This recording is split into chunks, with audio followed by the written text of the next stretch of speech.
नमस्कार दोस्तों, welcome back to my channel. दोस्तों, इस वीडियो में हम लोग देखेंगे एजुकेशनल गाइडेंस एंड काउंसलिंग का वीडियो नंबर ये 5 है और इसमें हम लोग डिफरेंस और रिलेशन के बारे में देखेंगे, निर्देशन और परामर्श के। ठीक है, तो पहला पार्ट हम मतलब कि पहला जो टॉपिक है हम लोग का relationship between guidance and counselling है, निर्देशन और परामर्श के मध्य संबंध, और फिर इसके बाद हम लोग देखेंगे डिफरेंस उनके बीच का। ठीक है, तो चलिए स्टार्ट करते हैं।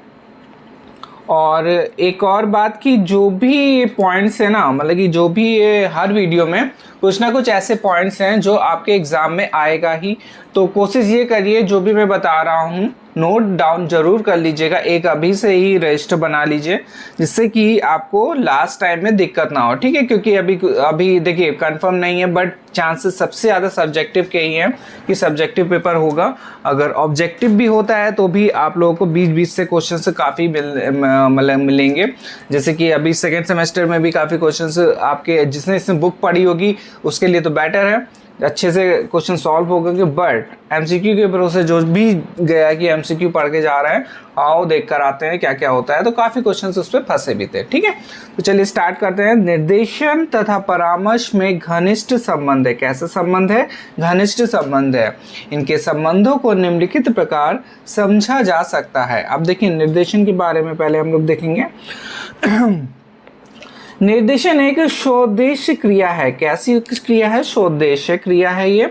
इसके आधार पर व्यक्ति को इस प्रकार सहायता प्रदान की जाती है जिससे वह अपनी विभिन्न समस्याओं के समाधान हेतु स्वयं निर्णय ले सके तथा अपने जीवन से संबंधित विभिन्न उद्देश्यों की प्राप्ति सफलतापूर्वक कर सके। ठीक है, निर्देशन में क्या होता है? निर्देशन में व्यक्ति को ऐसी समस्याओं के समाधान हेतु निर्णय ले सकते हैं वो, जिससे कुल मिला के ऐसा है कि कोई भी अगर कठिनाई होगी जीवन में तो वो अपनी समस्या खुद सॉल्व कर सकते हैं, ऐसा इस पे बताया गया है। ठीक है, सफलतापूर्वक कर सकते हैं। फिर इसके बाद देखिए एक और इम्पॉर्टेंट है, ये पॉइंट जरूर से जरूर नोट डाउन कर लीजिए।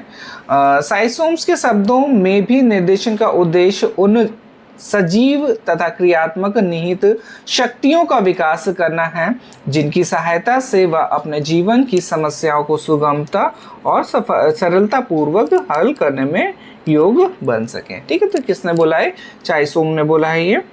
और फिर इसके बाद दिया गया है निर्देशन की आवश्यकता जीवन के प्रत्येक क्षेत्र में होती है। ठीक है, तो जो निर्देशन है उसकी आवश्यकता हर क्षेत्र में होती है जीवन के। इसी कारण से निर्देशन के अनेक उद्देश्य होते हैं, परंतु फिर भी निर्देशन का एक महत्वपूर्ण उद्देश्य होता है। वह उद्देश्य जीवन से संबंधित विविध परिस्थितियों के समुच्चय जीवन से संबंधित विविध परिस्थितियों के समुचित चयन, विश्लेषण एवं समायोजन हेतु इस प्रकार सहायता प्रदान करना जिससे कि वह इन समस्याओं का समाधान करने में स्वयं सक्षम हो सके। ठीक है, अब देखिए मेन जो उद्देश्य यही बोला गया है कि उसको अलग अलग परिस्थितियों में मतलब कि उसको सॉल्व करना, जो उनकी प्रॉब्लम है, समस्याएं हैं, उसको सॉल्व करने तक की हम लोग उसको पहुंचा सकें। ठीक है, तो ये इस पे दिया गया है। फिर भी व्यक्ति एवं समाज से संबंधित अनेक प्रकार की आवश्यकताओं को दृष्टि में रखते हुए निर्देशन के निम्नलिखित उद्देश्य निर्धारित किए जा सकते हैं। तो निर्देशन से आप लोग सिर्फ एक ही माइंड में ध्यान रखिएगा। वैसे तो थ्योरी बहुत ज़्यादा दी गई, पर निर्देशन से क्या होता है, कोई भी कठिनाई है उसको सॉल्व करना, व्यक्ति को मतलब कि सॉल्व करना बताया जाता है या फिर उसके द्वारा वो करता है। पहला पॉइंट दिया गया है व्यक्तित्व एवं सामाजिक प्रगति से संबंधित समस्याओं के समाधान के योग्य बनाना। ठीक है, ये हो गया हमारा पहला पॉइंट। और सेकंड दिया गया वातावरण से समुचित समायोजन हेतु सहायता करना। नेक्स्ट दिया गया योग्यता अनुसार शैक्षिक एवं व्यावसायिक अवसरों की जानकारी प्रदान करना। फोर्थ में दिया गया है व्यक्ति में निहित योग्यताओं एवं शक्तियों से परिचित करना। और लास्ट पॉइंट दिया गया निहित विशेषताओं के विकास में सहायता प्रदान करना। ठीक है, तो ये हमारे कुछ पॉइंट्स दिए गए हैं, इनको एक बार फिर से देख लीजिएगा। अब हम लोग देखेंगे डिफरेंस जो है निर्देशन से एवं परामर्श के मध्य, जो डिफरेंस है उसको देखेंगे। तो अनेक विद्वानों ने निर्देशन से एवं परामर्श को समानार्थी माना है। अब तो कौन ब्लूम तथा बेलिंस्की के अनुसार निर्देशन शब्द का ऐतिहासिक महत्व है, किंतु आजकल यह शब्द अप्रचलित सा हो चला है। शायद इसका कारण यह रहा हो कि प्रारंभ में निर्देशन का कार्य सीधे एवं प्रत्यक्ष रूप से सलाह देने से संबंधित था। ठीक है, निर्देशन का कार्य क्या था? सीधे रूप में था कि डायरेक्ट आप लोग सलाह दे के मतलब सलाह देना था।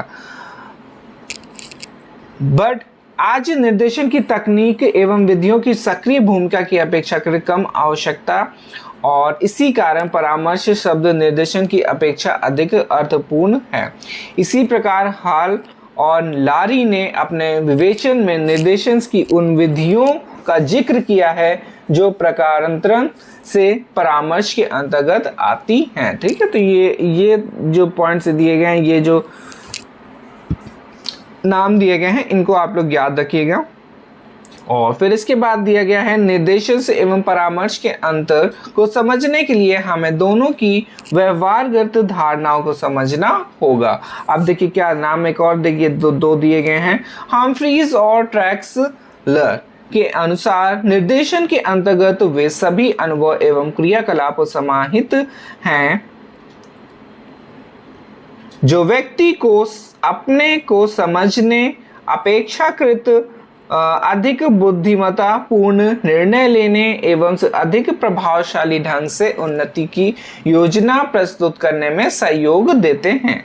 परामर्श की व्याख्या करते हुए हम्फ्रीज और तथा ट्रैक्सलर लिखते हैं कि परामर्श विद्यार्थियों में निहित संभावनाओं को उच्चतम स्तर तक विकसित करने में दी गई सहायता के व्यक्तिकरण का प्रक्रम है। और सहायता के व्यक्तिकरण से का अभिप्राय है कि अब देखिए ये जो इम्पोर्टेंट है, ये इसको नोट डाउन कर लीजिएगा।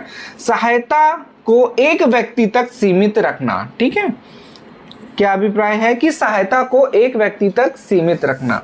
फिर इस पे दिया गया निर्देशन से एवं परामर्श के अंतर को स्पष्ट करते हुए दोनों विद्वानों ने क्या बोला है कि निर्देशन से एवं परामर्श दोनों कैसे हैं? एकार्थवादी शब्द नहीं है। क्या दिया गया है कि निर्देशन से एवं परामर्श दोनों एकार्थवादी शब्द नहीं है। परामर्श निर्देश में समाविष्ट है और परामर्श की प्रक्रिया में साक्षात्कार एवं मूल्यांकन का प्रयोग साधन के रूप में होता है। ठीक है, इंग्लिश में दिया गया है the term guidance and counselling are non synonyms और guidance including counselling in the process known as counselling, testing and interviewing are parts और टूल्स। ठीक है, फिर इसके बाद इस पे दिया गया है निर्देशन एक कैसी प्रक्रिया है? एक व्यापक प्रक्रिया है ये, किंतु परामर्श इसका महत्वपूर्ण अंग है। ठीक है, तो ये थोड़ा सा डिफरेंस पूछा जा सकता है और ये घुमा फिरा के भी क्वेश्चन यहाँ से पूछा जा सकता है, तो उसको याद रखिएगा कि निर्देशन क्या है? एक व्यापक प्रक्रिया है, किंतु परामर्श इसका महत्वपूर्ण अंग है। फिर इसके बाद है परामर्श के बिना निर्देशन से पूरा नहीं हो सकता। ठीक है, एक और महत्वपूर्ण पॉइंट है कि परामर्श के बिना निर्देशन पूरा नहीं हो सकता है। और परामर्श में विभिन्न विधियों द्वारा व्यक्ति का सावधानी पूर्वक अध्ययन किया जाता है। इन विधियों में प्रमुख हैं विद्यालय की विभिन्न स्थितियों में उपबोध काउंसलिंग का निरीक्षण, घर पर मिलना, स्वास्थ्य परीक्षा और परीक्षण से एवं मूल्यांकन तथा साक्षात्कार आदि। सभी विधियों का उद्देश्य एक ही है, उपबोध को जितनी गहराई से संभव हो समझना। ठीक है, फिर दिया गया परामर्श की तीसरी विशेषता क्या है कि इसका केंद्र बिंदु विशिष्ट व्यक्ति है। ठीक है, इसका जो केंद्र बिंदु है वो क्या है? एक विशेष व्यक्ति है। उसके विकास के आए हुए अवरोधों को जानना और उन्हें दूर करने में सहायता होना। इस प्रकार परामर्श में उपबोध और परामर्शदाता की घनिष्ठता स्वतः सिद्ध है। ठीक है, फिर इसके बाद दिया गया है इस विवेचन के आधार पर हम कह सकते हैं कि निर्देशन की प्रक्रिया परामर्श की प्रक्रिया के से व्यापक है और परामर्श के केंद्र में एक समय में केवल एक व्यक्ति होता है, जबकि निर्देशन सामूहिक भी होता है। फिर इस पे दिया गया है परामर्श मुक्तया व्यक्ति के मानसिक और एवं भावात्मक समस्याओं को हल करने में व्यक्ति की सहायता देता है। व्यक्ति को क्या करता है? सहायता देता है। कौन सहायता देता है? परामर्श। ठीक है, परामर्श क्या है? व्यक्ति के मानसिक स्वास्थ्य एवं भावात्मक समस्याओं को हल करने में व्यक्ति की सहायता करता है और व्यक्ति के परिवेश से ही संबंध रहता है। जबकि निर्देशन का संबंध किससे है? व्यक्ति की समस्याओं के साथ साथ शैक्षिक, व्यवसायिक एवं अन्य समस्याओं में भी होता है। ठीक है, तो इसका डिफरेंस आप लोगों को समझ में आ गया होगा। और फिर दिया गया स्पष्ट है कि परामर्श निर्देशन प्रक्रिया का एक महत्वपूर्ण एवं अभिन्न अंग है। ठीक है, ये पहले भी अभी हम लोगों ने देखा है, इसलिए हमें इन्हें अलग अलग करने के बजाय एक दूसरे का पूरक मानना चाहिए। ठीक है, अब इस पे कुछ डिफरेंस दिया गया है, उनको भी देख लेंगे हम लोग। सबसे पहला दिया गया निर्देशन का, कि निर्देशन एक की प्रक्रिया अत्यंत व्यापक है। कैसी प्रक्रिया है? एक व्यापक प्रक्रिया है। और परामर्श प्रक्रिया निर्देशन प्रक्रिया का ही एक अभिन्न अंग है। फिर है निर्देशन व्यक्तिगत भी हो सकता है और सामूहिक भी हो सकता है। सिंगल व्यक्ति के लिए भी हो सकता है और समूह के लिए भी हो सकता है। परामर्श एक समय पर केवल एक ही व्यक्ति का हो सकता है। फिर इसके बाद दिया गया निर्देशन का संबंध व्यक्तिगत समस्याओं के साथ साथ शैक्षिक, व्यवसायिक एवं अन्य समस्याओं से भी होता है।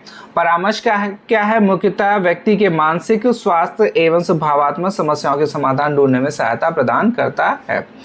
फिर फोर्थ पॉइंट दिया गया है निर्देशन किसी भी व्यक्ति द्वारा प्रदान किए जा सकता है। आवश्यक नहीं है कि निर्देशन प्रदान करने वाला व्यक्ति पूर्व प्रशिक्षित ही हो। परामर्शदाता के लिए पूर्व प्रशिक्षण से लेना आवश्यक होता है।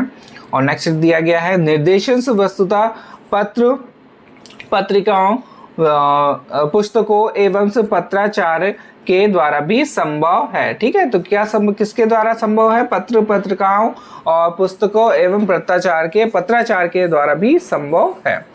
परामर्श में परस्पर विचार विमर्श एवं तर्क वितर्क की भूमिका अत्यंत महत्वपूर्ण होती है। ठीक है, तो ये आज हम लोगों ने कंप्लीट करा difference of guidance and counselling. ठीक है, तो relationship between guidance and counselling और difference between guidance and counselling को इस वीडियो में हम लोगों ने देखा। ठीक है, तो जो मैंने अभी पॉइंट इससे बताए हैं वो एक बार आप लोगों को नोट डाउन, देखिए नोट डाउन तो मस्ट है, क्योंकि बिना नोट डाउन करे, बिना नोट्स बनाए आप लोग रिटर्न नहीं सॉल्व मतलब नहीं हो पाएगा। क्योंकि अब देखिए सीधी सी बात है, जब तक आपके पास नोट्स नहीं होंगे तब तक आप लोग सब्जेक्टिव को नहीं सॉल्व करते। ऑब्जेक्टिव तो चलिए हो गया कुछ थोड़ा बहुत पढ़ के कि हाँ हिंट से, बट सब्जेक्टिव में क्या है बिना नोट्स के नहीं होगा। जैसे हम लोग 10th बोर्ड वाले एग्जाम पे आप लोग जाइए, फिर से याद करिए कि उस टाइम हम लोगों ने क्या करा था, कॉपी रजिस्टर में आपने नोट्स बनाए थे, कोचिंग के भी थे, घर के भी थे, मतलब खुद के भी कुछ नोट्स थे, उसके बाद फिर अच्छे मार्क्स आए थे। और ठीक है, तो उसी के तरीके इसको भी हम लोग अच्छे से सॉल्व करेंगे और अच्छे से प्रैक्टिस करेंगे। तो आज हम लोग इतना ही रखते हैं। प्रैक्टिस करते रहिए और नोट्स बनाते रहिए, हंसते रहिए, खुलते रहिए, सब चीज़ करिए। ठीक है, धन्यवाद।